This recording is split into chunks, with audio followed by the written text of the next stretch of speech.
about technology, I am from the generation, like from the exact change of the recording world to digital to all that stuff. So I can tell you that I was born musically in that era. So I'm totally in peace with machines and have great hopes in machines and have made music thanks to machines because of a computer and a friend, my friend Iñaki, that has an incredible talent. He recorded Señor Loop albums, the first one with nothing, with just a computer and one mic, and that happens because we have those machines. So I have no problem with combining the wooden guitar with the computer. I think it's a symbiosis of love and it produces incredible things, and not just only in music, in everything, movies, art, graphic design. Like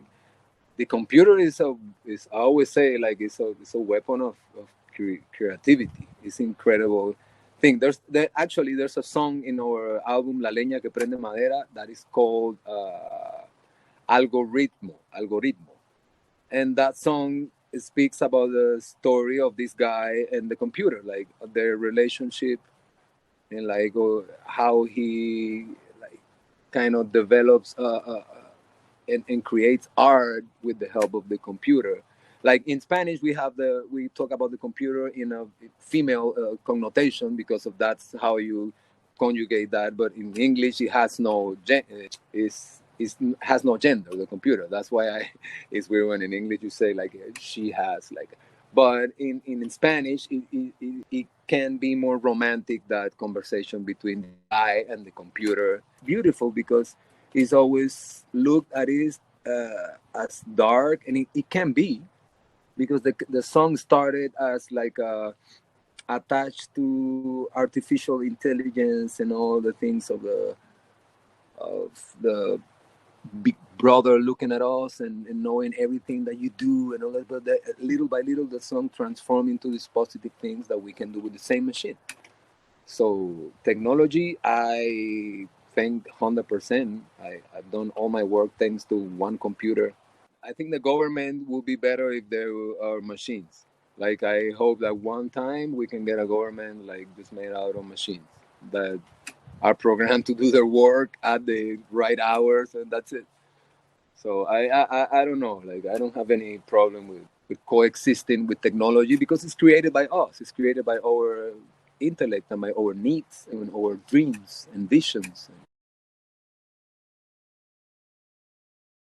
I don't know really. I don't have so much experience with that, but I think that they're in the like technology is in that point right now. Like there's programs or there could be stuff that yeah you play chords in a program that makes progressions and tells you what chords to go good with each other, and then like that same program has some beats, some effects, and some like mastering EQ. It's kind of pre-made for you, so I think we are in that right now.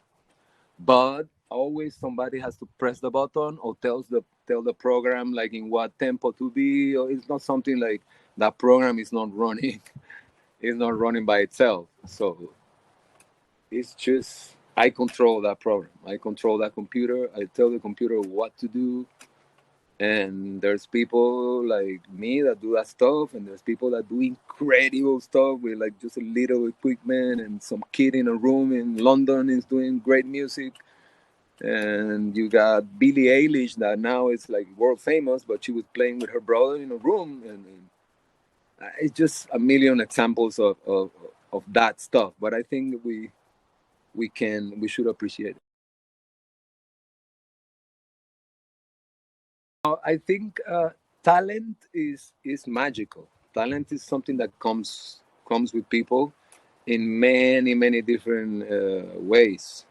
In sports, in there's people that were born to care for other people. In cooking, in music, in arts, talent comes with you. When you're born, you come with your mission, and I really hope everyone can develop that mission because some people get lost in in rules, or they don't do the stuff that they have the talent for as much as they should. But talent is something that has to be developed, and it's like coil and not diamond. It's something that you have to work. And as you get older, as me, like you control better your talent, you control your powers, you know what to do, you know when to do it, you know what not to do. I think that that's what you learn with the experience and with work. Like you learn what works and what doesn't work. I always love the combination of in music of somebody my age and somebody younger. Like I love to work with younger people because they have another vision of stuff, and their creativity is more, more like sparkly, and but they haven't been places that you have been when you have experience. So that's a good match. Like, but sometimes the beautiful thing is like seeing somebody doing something which with no effort. Like it's beautiful to see somebody playing an instrument like with no struggle, no effort, and like doing something beautiful, and you're like, whoa. But and every musicians appreciate other musicians like that. Like, wow, this guy is incredible. But you most maybe you're thinking in like what you're gonna eat next day when you're playing that solo. Because like it's beautiful to see people do stuff. For me, it's like I always say that I'm a chef groupie. I have a lot of friends that are chefs and cook, and for me, that's like a fascinating thing. Like, whoa, how do you do that? Or when I try a food, like how they do this. Like for me, the cooks are like some other planet, and sports people. Like when I see a team of sports people, I'm like, whoa. They're always like superhero for me because they're like playing serious and in their sport, like you appreciate their thing. Like musicians on the other way tend to be very normal for me. Like I because I know there's just a normal guy, but but I always see, like, I guess the crowd sees the musician like that, like, wow, so incredible. No ego, get rid of your ego, and don't do so much stuff. Don't put so much notes. Just listen the other instruments and find your space. Like every instrument is hitting at some moment.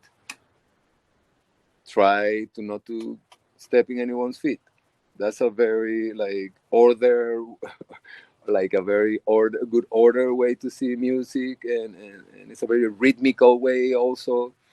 Like that's how, for example, me and how Señor Loop works, always under that rhythmical code. Like everyone doesn't have to play a bunch of notes and not at the same time. Like just you should be able to know when your friend plays, then answer, hey, what? No, everyone doesn't speak at the same time. That creates some smoothness and some order. I think there's a few bands that I could name you that we have found that code in them. Not necessarily we play the same sort of music. Like for example, there is this band Rush from Canada. That some of Senor Loops are like freaks, Rush freaks. I'm not. I love them because of their music. Like I never was like a crazy fan, but now that I'm older, I see their code and they work under that code. Like everything is put there in the perfect place. It's not just like playing like I don't know. I don't want to like offend anyone, but it's not the Foo Fighters, for example. Like they just play some like teenage song and like so this thing is more mathematical, more scientific, which it makes it more beautiful on my opinion, and it makes it more lasting and more makes it more as a reference for me, for example, that are like 30 years younger than those guys, and those guys were in Canada and I'm in Panama. I have nothing to do with them culturally, but I hear them. and I follow the same nerd code that is about order and discipline in music. It's not just putting notes there together just because you're. We with us it always comes like that, and we love to play, and we love to the irony of mixing stuff that is not supposed to go together, and we have so many different influences. Like we're so Latino, and at the same time we're so international because Panama is like that. Like Panama is the center of Central America, and is Caribbean, and is the Pacific, and is a giant drum. Panama is very rhythmical. Everyone is just and but at the same time we're always being very international, very open to American stuff, very open to rock. I grew up in the 90s, like I was a teenager in the 90s, and my first gigs were in military bases for American soldiers. So I had to learn all the American catalog of classical rock. And that's how I learned how to play the drums, really. Like I was a drummer at my 21st years of music, and then that's how I learned. I learned like 500 songs like that. You have no idea. I played in every military base in Panama. So at the same time that I was a kid that came from listening salsa in the birthday parties of my family, I became a rock and roll player in the middle of Central America. Just because Panama was so international always and had this big presence of the USA military also. There was a lot of soldiers there, and they became part of everything in Panama, or every trade, entertainment, cleaning, whatever. They were there, so they demanded some services from local people. So that I grew up on always in that parallel thing, like Latino and not Latino, Latino and rock, and at the end that became all together, and that's why it is Señor Loop, and that's what is my music too, like this weird thing that is like, what is this? And I like that.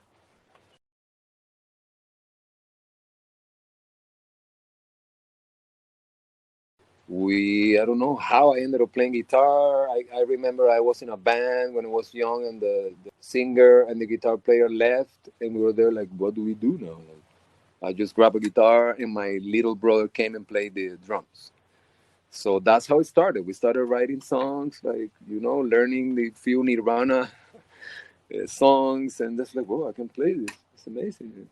And then learning more guitar, and I copied every guy that I played guitar. That when I was a drummer, I had a few friends that play a lot of guitar, very good. So I learned everything from them. Uh, and I don't know, I just bought a guitar and started playing, and got more into it and more into the electric guitar and the pedals, and I love that stuff. Uh, also I have like I play the bass too. I love the bass, and when you write a song, when you play an instrument, like everything comes together in your brain, or all that stuff that you see in all those colors. Like you play the guitar, imagining the bass and the drums, and that all comes together when you write songs. Like when you're able to play all those instruments, you have all that data in your brain, so it all comes out when you write songs. All the rhythms and all the, the, the cadence of a more rhythmical point of view of music. I think that's what happens with me and with the people that I work with Senor Loop, and like we have a total rhythmical vision. Maybe because where we're from, and maybe because we're not like the most scholar musicians that like, but that's how it came out. Most of the times I take a lot of times, it comes natural, but I try to put the more work I can in metric, in rhythms, and maybe melodies, and more so on the lyrics. Like I try to work in lyrics, always try to have like a specific uh, wording depending of the song, like specific words or specific ways to say, or maybe secret phrases there. I learned to work a lot songs as movies. As like I like this song to have certain words, or like more food related words, or like more color related words, or maybe more scientific related words, or that kind of things, that you want to make this song, that you want to put this kind of feeling to it, and it's about this specific thing, about, like, I don't know, climate change. And I try not to say the trees and the rivers, and I try to like look for scientific terms and actual stuff, and try to read, and you get sucked into it, like, you, because you start reading and you start researching and find one word and then find another, and then you work a few hours, maybe you come up with one verse or maybe one line, but it takes research. In the way that I do it, and in the way that we have been doing it, Señor Loop, also, every song has been approached like that, like with research. I'm sure it can. I think that could be maybe more possible. Like, I don't know, you put there all. Imagine a computer that has all the literature that exists, all the, like, the good books and all the good poetry that I don't know the 2% of that stuff. Imagine a computer that knows all that stuff, and then you just put a random something, and that it has to rhyme. In every fourth line, it has to rhyme. And I think it come up with pretty good stuff that I could use for one song, but at the same time, I would have to write another one about how I love my family, or how I love my wife, or whatever, or how I something that comes from my feelings. So I think that wouldn't stop one thing wouldn't stop the other. I'm pretty sure. That at the end, like, artificial intelligence is created by humans too, so it depends on all the data that you put inside, and all the capability of that machine. So, but it's something that is incredible, advanced, but at the same time is complicated, because this is out there, it's there, and it's helping us a lot, and we don't even know. But at the same time, it doesn't rule our life, because I know there's nothing that's gonna happen if I don't press that button at the end. Uh, and and it's just stuff that has helped me in any way, and it helps you every day. Like, you have washer machine, dryer, oven. Like, now you can have stuff that you can, like, turn on away from your house, like cook, like machines to cook your soup, like, and you're not in your house. Like, technology is just like, is infinite, and like, I'm not such a nerd that I know everything, but I know, if you want, your house could be like a spaceship. Like, if you want to invest in that stuff, and you want to research, and you could buy stuff that you could turn off and on lights, and like, teet, teet, teet, program food from away from abroad, take care of your plants and your stuff, even if you're not there, and that kind of, use technology to have more free time, and go to the park with your kids or with your dog or whatever. So that's how I see technology, like how I can make my life easier with gadgets, or stuff that we actually need, no stuff that we don't need.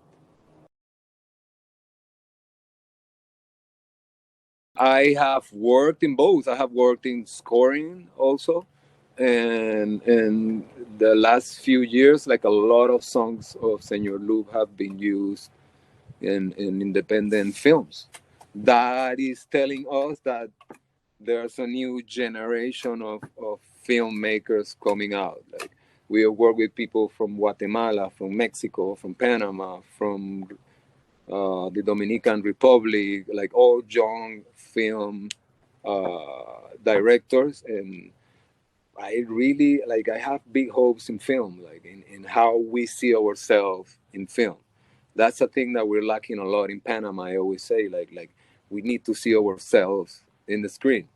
Like we know everything about the culture in New York. We know about the New York Yankees and the Wu-Tang Clan and all that stuff, but we don't know enough about ourselves and about how we curse and how we cook and how that stuff until you see yourself. There's a big thing in how society acts and when they see themselves on the screen, on their movies or on their shows.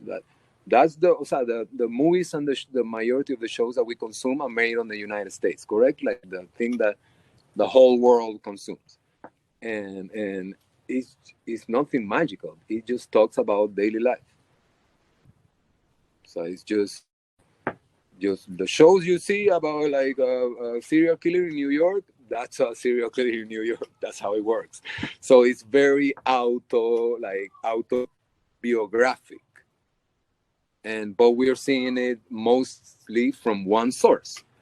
So that's every country has to work in that, and I'm sure there's a lot of countries that are clear in the power of the film in their own behavior. So I hope we learn that, and I hope there's a lot of more filmmakers in Latin America and more so in Panama. Uh, but that's I also needs a lot of money to grow, and let's see. I love films, and I love to work for films, and I love to put music to to film, like to put music that already exists, like that kind of like there's a music supervisor in the movies. Always that credit. Well, that would be me. Like soundtracking, I love soundtracking.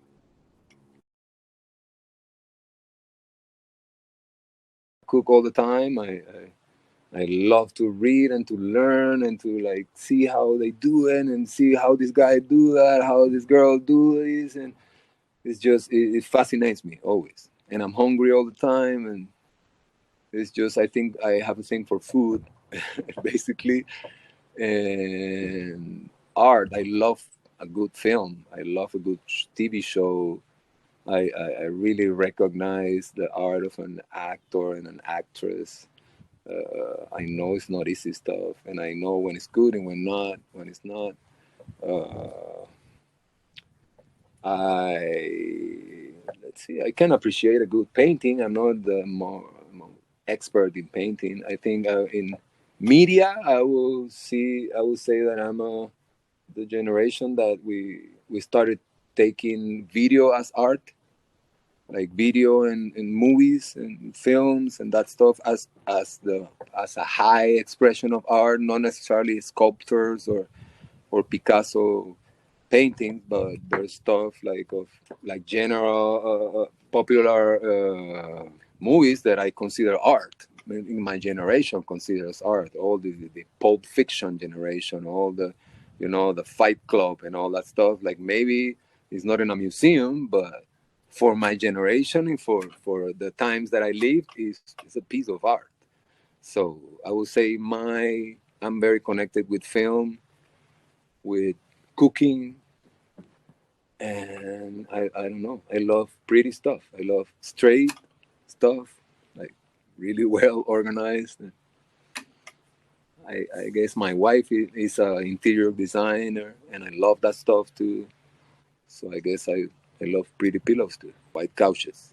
I'm not an architect, but I was supposed to be. When I found music, I just left everything behind. Architecture, surfing, girlfriends. Like I just went down into the drums, and then found out a bunch of years later, like, oh, what happened? So I guess that's the thing that happens to all musicians. Like, but I love architecture. I love that stuff. I love graphic design. I love straight stuff, like parallel stuff.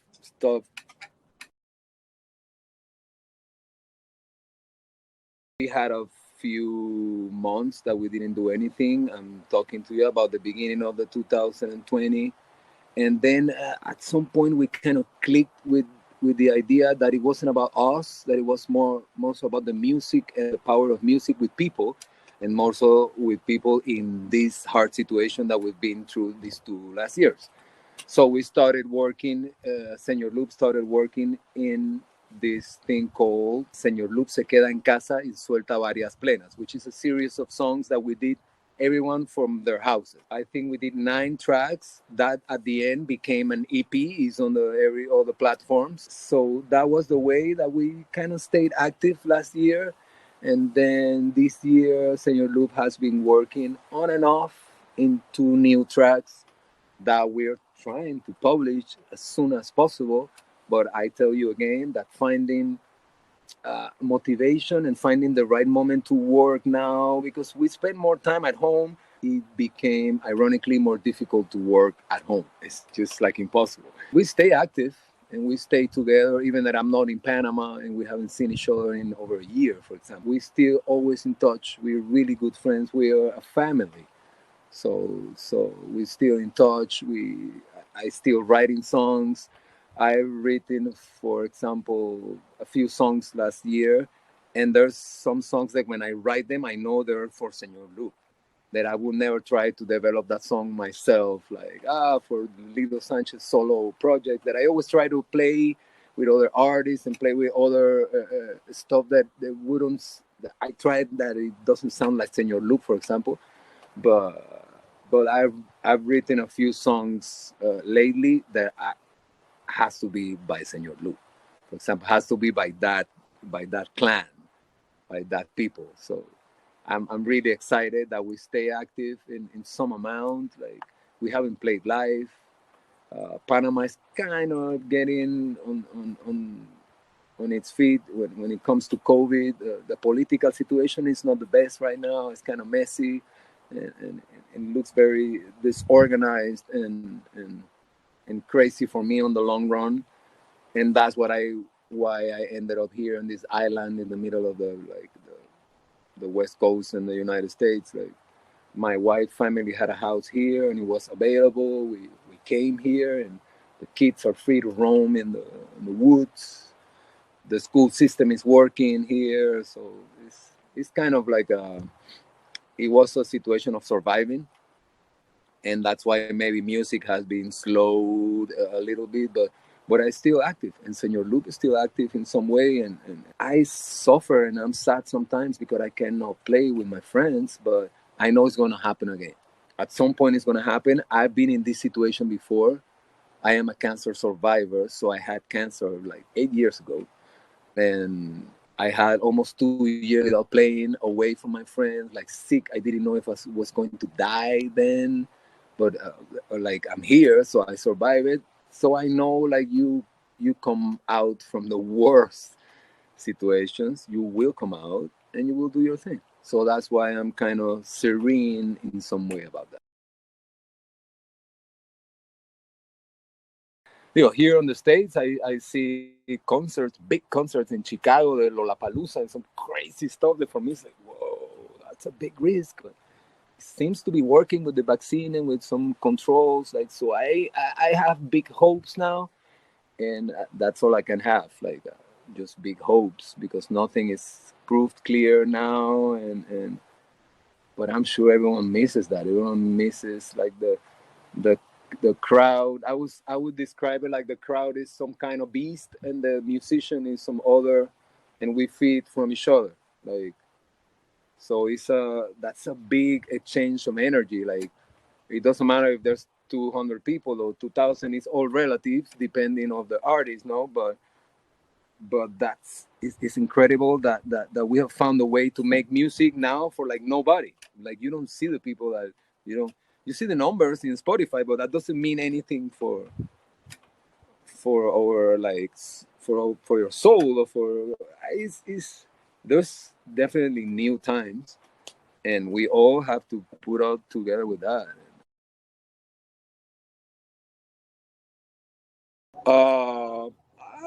I don't know. I guess I will adapt like as everyone. Like right now, we're working in the same uh, mo. Like we have a record label. They put out the songs and we record them. People listen to them. We're hoping to play soon. So is I don't think it's the end of the world yet. That I have to. And I'm not like the kind of person that has a camera there in my room that I can film myself playing. That doesn't really work with me. So I don't think that I can be such a like content creator in that sense. Like, you know, like Lilo Sanchez live and streaming. That sounds crazy to me, and I have avoided for a long time that. But then I guess if you have to do that, you will. I will. I think it will be big as long as people need it. As soon as people can go out and go to concerts, no one is gonna look never more to a live streaming. Like, no way, I don't want that. Because I don't think people are gonna be really scared like to go. No, people are ready to go out tomorrow. Like, to people are ready to take the mask off and go out right now. So I am hoping that that happens as soon as possible. So I wouldn't be scared that that's the future. But if that's the future, well, that's the future. It takes more production. It takes like you need a bunch of cameras and fancy lights and a big recording platform to be putting out streaming concerts with good quality. So that will require other technology and other learning new stuff for me and for the people that work with me. You don't have good speakers, you listen to that in your phone or with some like cheap headphones, it just changed everything. So everyone out there doesn't have the same phone, everyone out there doesn't have the same speakers. So that brings danger to your work and like to all your efforts and all the quality you try to put in your stuff, that it just you put it out and you don't know really what's going to happen with that. So it's different when you're in the concert and everything's taken care of, the good sound is taken care of, and you just have the experience and full fill up all your senses with all the right frequencies, low frequencies, a lot of boo, a lot of bass that any like a phone or a computer, all the stuff lacks a lot of that sensation of like, you know, like there's a wall coming at you. Like that thing, I think is a problem. The bass is a problem when it comes to like with things that are not in presence. Like as I said, I hope we come to a situation where people can feel the bass again. I think people need to feel the bass.